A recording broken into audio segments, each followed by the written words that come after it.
Solo con querer hacer es necesario morir. Dame tu vida, Señor. Dame tu vida, esa clase de vida que sabes dar. Dame tu vida, yo quiero vivir solo para ti. Dame tu vida, resucítame en ti. Yo quiero vivir solo para ti.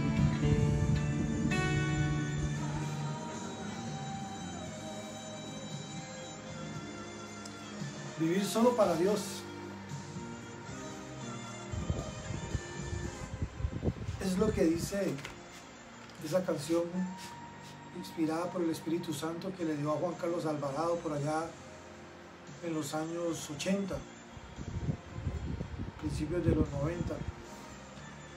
Quiero compartir con ustedes la porción de la palabra en Mateo capítulo 12, versículo 38.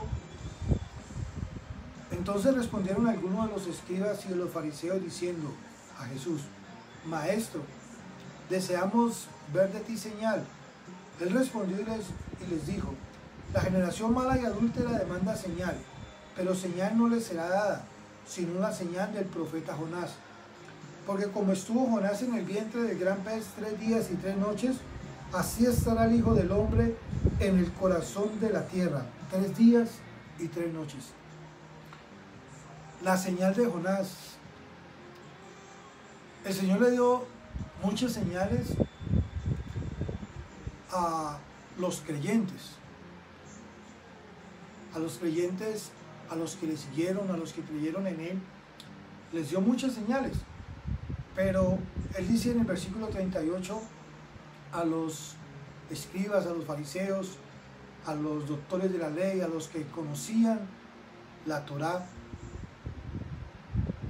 la generación mala y adúltera demanda señal, pero señal no le será dada sino la señal del profeta Jonás.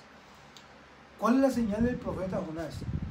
La señal del profeta Jonás era la muerte del Señor. La Biblia nos enseña que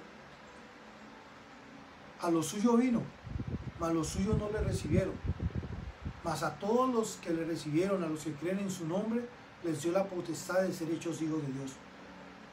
Cuando dice a lo suyo, hay varias interpretaciones. Una es que vino a los judíos, en general, a todos los judíos, a todo el pueblo de Israel, a todos los hebreos. Más bien no excluyamos diciendo que solamente los judíos, más bien utilicemos la palabra hebreos. Él vino a los hebreos, a las 12 tribus. Pero hay otra interpretación que dice que Él vino a los de su clase, a los rabinos, a los doctores de la ley, a los, por decirlo así, a los que en ese entonces podíamos decir como los levitas, que eran los encargados de llevar la palabra. Y en el capítulo 3, en el capítulo 4 de Juan, cuando Nicodemo viene a Jesús, le dice: sabemos que vienes de Dios. O sea, ellos sabían que Jesús venía de Dios. En otro pasaje, el Señor le dice: bueno, ¿por qué me queréis apedrear? Dime por qué. ¿Acaso no has visto las señales? Y él dice: no es por las señales, no es porque lo que haces, sino porque te llamas a ti mismo hijo de Dios. Era lo que para ellos era inconcebible. ¿Por qué? Porque los doctores de la ley, los estudiosos de la Biblia, habían mal interpretado la venida del Mesías. Ellos esperaban un Mesías en fuerza, ellos esperaban un Mesías en cierta manera vengativo contra la opresión que ellos estaban viviendo de parte de Roma. Pero resulta que el Rey de Reyes y Señor de Señores nació en un pesebre, humilde y sencillo. Aunque no era de Nazaret, Él se crió en Nazaret, porque Él es de Belén, de Judá. Él nació en Belén de Judá porque así se tenía que cumplir la profecía. Pero también hay una profecía que hablaba que iba a ser llamado Nazareno. Y muchos creyeron porque se crió en Nazaret, que él venía de Nazaret. Y él no venía de Nazaret, no nació en Nazaret. Entonces los doctores de la ley, los que conocían las profecías, los que conocían la palabra, los que estudiaban la palabra, se crearon una imagen de cómo iba a ser el Mesías, de cómo iba a venir el Mesías. Y cuando esa imagen no coincidió, no empalmó con el Mesías, con el Jesús que se les presentó, lo rechazaron. Así somos nosotros también. El Señor dice en su palabra: el que no toma su cruz y viene en pos de mí, no es digno de mí. O sea, muchas veces nosotros nos hacemos ideas de Dios. Muchas veces nos hacemos ideas de cosas que Dios va a hacer, aún con nosotros, aún con nuestro llamado, aún con nuestro ministerio, aún con nuestra familia. Y nos encasillamos, nos encapsulamos a que tiene que ser así.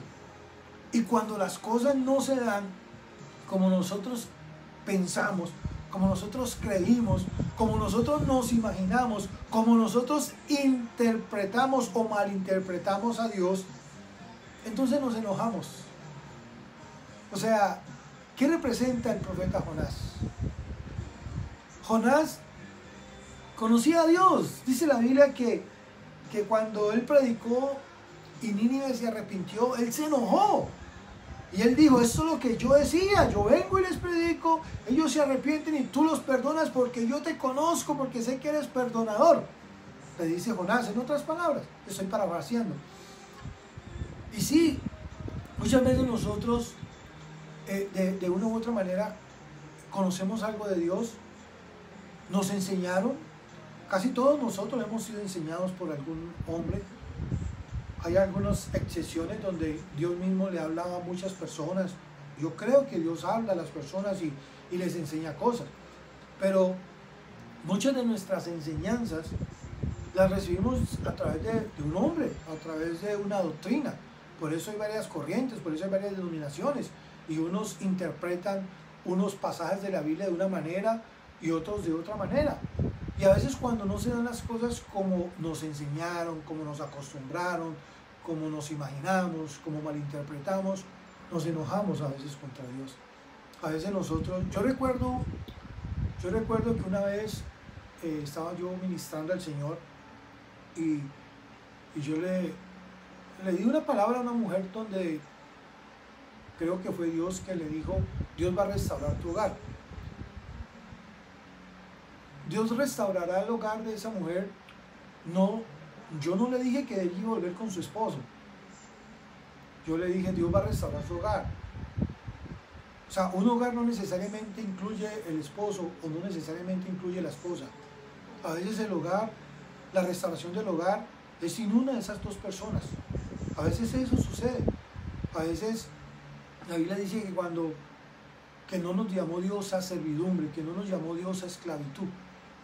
Y a veces la restauración del hogar significa una separación dolorosa, sí. O sea, yo me estoy desviando del tema, creo que esa palabra es para ti. Creo que esa palabra es para una persona que está escuchando. Restauración de un hogar no significa necesariamente volver con esa persona. El Señor aborrece el divorcio, eso lo dice la palabra de Dios. Él no quiere el divorcio, pero hubo casos excepcionales donde fue permitido. Y a veces, y la palabra del Señor nos dice que no hemos sido llamados a servidumbre. El divorcio solo puede Dios hablar al corazón de una persona, porque solo Dios conoce cada caso, solo Dios conoce cada corazón, solo Dios conoce cada persona. Y tal vez es la respuesta que le has estado pidiendo a Dios, que te hable. Y creo que Dios te está hablando. A veces nosotros tenemos que morir a las ideas que hemos preconcebido. Esta canción, esta alabanza, esta administración de Juan Carlos Alvarado que recibió, yo creo que ha sido del Espíritu Santo, habla acerca de morir. Y eso nos dice la palabra del Señor, que todos los días debemos de morir a nuestros deseos, a nuestras pasiones, pero también a la concepción de ideas. A veces somos tan rígidos que ni siquiera aceptamos al Señor. Hace poco un pastor fue nombrado en una congregación y solo lo conocían unas cuantas personas. Y ese pastor se disfrazó de mendigo y entró a la iglesia como mendigo, pero de camino a la iglesia se encontró con muchas personas que lo miraron con desdén, que lo miraron con desprecio, que lo miraron y lo por debajearon. Y cuando él entró a la iglesia, no se hizo en la primera fila ni en la... Y entonces, cuando fue llamado a ser presentado y subió al púlpito, o sea, mucha gente sintió vergüenza. Mucha gente sintió vergüenza porque ellos esperaron un pastor encorbatado, un pastor tal vez reluciente en su calzado, en su vestido, tal vez acompañado de su familia. Y no esperaban un simple hombre vestido como si fuera una persona de la calle. Entonces, cuando el pastor subió así mal vestido al púlpito, mucha gente sintió vergüenza, porque tenían ideas preconcebidas. Y a veces nosotros en el mismo evangelio tenemos ideas preconcebidas. Y a veces Dios nos quiere hablar, a veces Dios quiere tratar a solas con nosotros. Pero es que así no me enseñaron a mí, así no es la cosa, Dios no habla de esa manera. Mira, hay infinidad de formas en las cuales Dios habla. Yo quiero compartir algo, no sé, se me desvió el tema, acerca del divorcio. Yo fui nacido en el evangelio, en una congregación donde el pastor sacó un libro que se llama Se salvarán los divorciados, y en ese libro literalmente él condena a toda persona que se ha casado por segunda vez, dice que ya perdió su salvación. Y como yo era un clon del pastor, yo creía como el pastor, yo pensaba como el pastor, lloraba como el pastor, yo predicaba como el pastor, yo era un clon del pastor. Y empezaron a llegar esa clase de parejas a la iglesia que venían con ese problema de haber tenido unas nupcias antes de llegar a la iglesia y ahora están en el evangelio. Y una de esas parejas llevaban 20 años juntos, un poco más de 20 años, tenían 3 hijos y querían bautizarse y querían servir al Señor.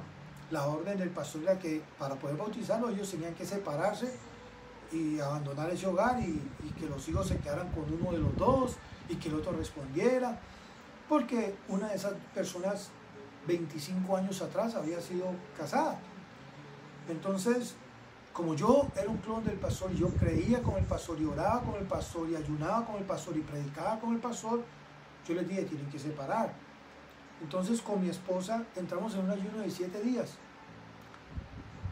Y el 7º día, en ese ayuno, nosotros entramos en ese ayuno para que Dios les hablara a ellos y se separaran. Y en el 7º día de ayuno fue uno de los ayunos más sinceros que yo he hecho durante todo mi cristianismo. Y en el 7º día Dios no les habló a ellos, Dios nos habló a nosotros, a mi esposa y a mí. Y esa fue la ruptura que tuvimos con el pastor. Me acusaron de muchas cosas que fueron mentiras, pero realmente en privado con el pastor hablamos eso, con la esposa del pastor, con mi esposa, y el pastor me vio como una amenaza de dividirle la congregación. Era una congregación bastante grande, nunca estuvo eso en mi corazón, nunca he participado de una división de una congregación, jamás.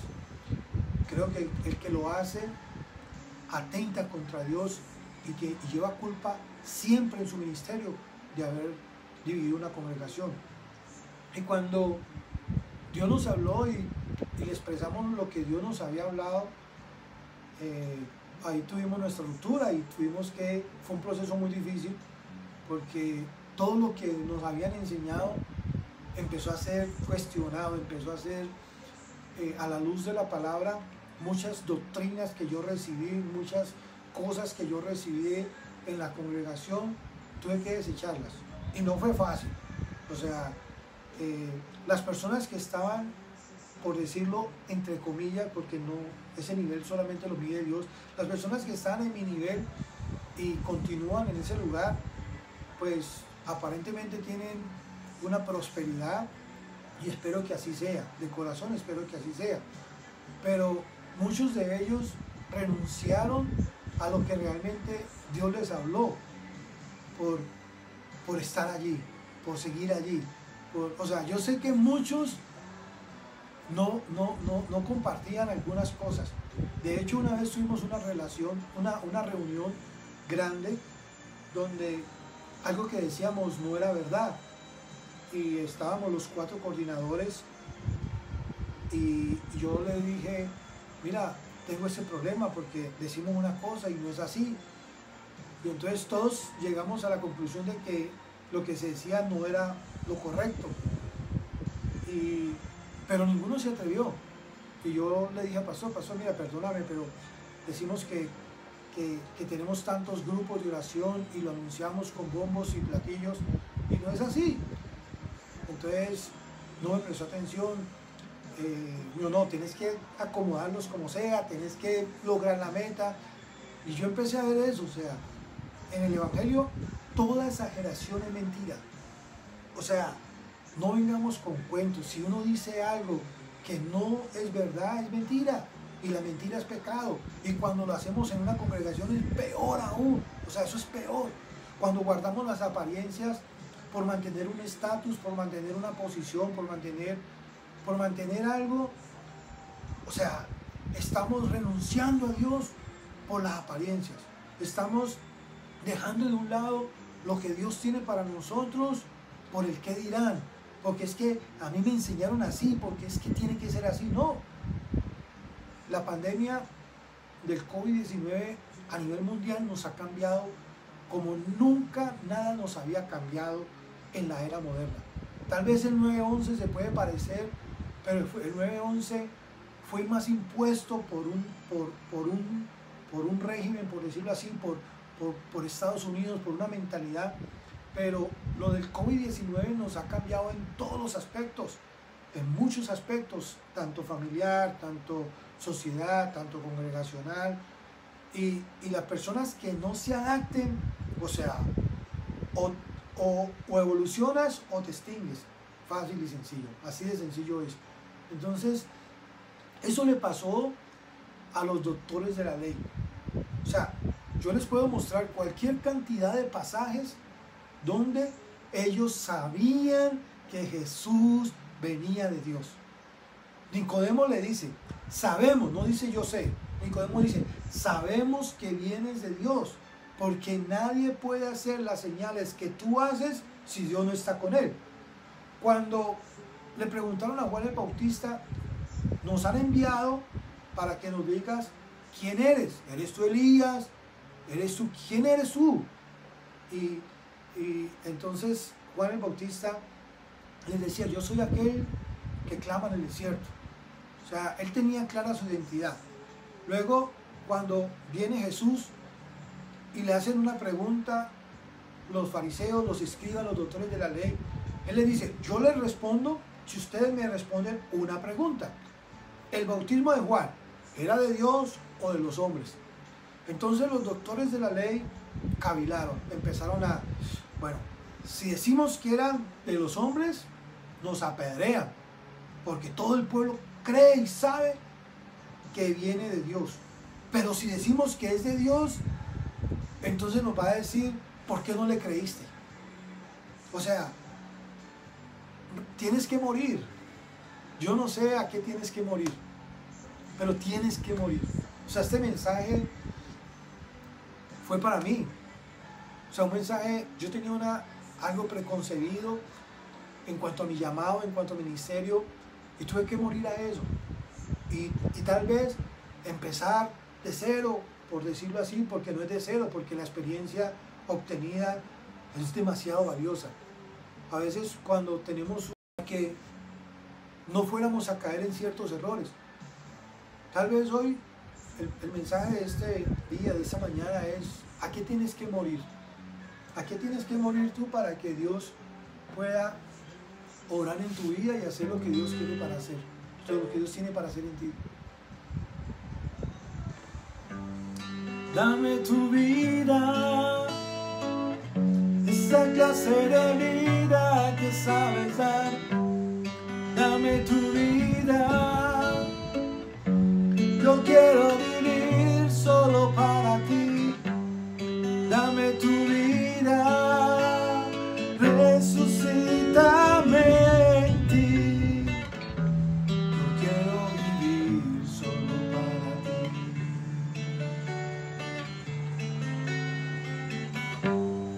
Dame tu vida,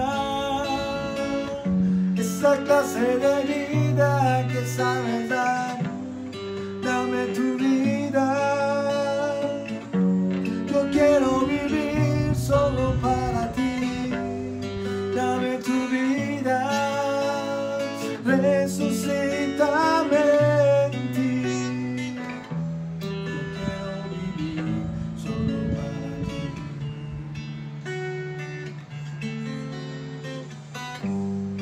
Dame tu vida, esa clase de vida que sabes dar. Dame tu vida, yo quiero vivir solo para ti. Dame tu vida, resucítame en ti. Yo quiero vivir solo para ti. Padre, danos tu vida, Señor. Danos la fuerza, la sabiduría y la fortaleza, Señor, para renunciar a las ideas preconcebidas que han sido mal interpretadas en nuestra vida, en nuestro hogar, en nuestro llamado, en nuestro ministerio. Muéstranos el camino, Dios, que tú tienes para nosotros, Señor. Que a partir de hoy sea un nuevo comienzo, Señor, un nuevo comienzo en nosotros, un nuevo comienzo en nuestra casa, en nuestro hogar, en nuestra familia, un nuevo comienzo a nuestro llamado, a nuestro ministerio. Señor, Moisés pasó 40 años haciendo nada, pastoreando ovejas ajenas, pero durante esos 40 años recorrió el camino al Sinaí. A veces tenemos que pasar dificultades para conocer el camino al Sinaí. Tu palabra dice que, y pastoreando las ovejas de su suegro Jetro, llegó al Sinaí, a Oré, al monte de Dios. Luego él tenía que llevar ese pueblo de Egipto al Sinaí. Nadie puede llevar a otros a donde no conoce. Muchas veces, como Moisés, tenemos que pasar esos procesos para luego guiar a otros en esos procesos. Padre, gracias, Señor. Gracias porque es un nuevo comienzo, Señor, para mi vida, para mi hogar, para mi esposa, para mis hijos, para mi familia. Y te bendigo, Dios. Te doy gracias de todo corazón, Señor. Yo bendigo a cada persona que ve este mensaje y declaro tu bendición sobre ellos, Padre, en el nombre de Jesús. Pido que tu misericordia los alcance donde quiera que vayan y que tomen la sabia decisión de morir a lo que tienen que morir para vivir para ti, oh Dios. En el nombre de Jesús. Amén.